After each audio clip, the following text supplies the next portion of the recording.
ምናልባትም የሰጠህ ካደጋ ሊከለክልህ ይሆናል። ባይሰጥህ ኖሮ አደጋ ውስጥ ልትወድቅ ትችል ነበር። ምናልባትም የከለከለህ ሊሰጥህ ይሆናል። በመከልከሉ ውስጥ ላንተ ጸጋ ነው።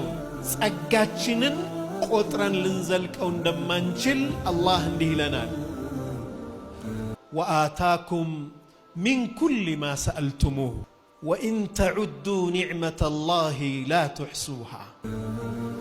የጠየቃችሁትን ሁሉ ሰጣችሁ፣ ብትቆጥሩት የኔን ጸጋ አትደርሱበትም። የጠየቃችሁን ሁሉ ሰጣችሁ። እኛ አይን ስጠን ብለን ጠይቀን ይሆን? መተንፈስ እንድችል የመተንፈሻ አካሌን ጤነኛ አድርግልን ብለን ጠይቀነዋል? አይ ወአታኩም ሚን ኩሊ ማ ሰአልቱሙሁ ማለት የሚያስፈልጋችሁን ነገር በሙሉ ለናንተ አደረገላችሁ።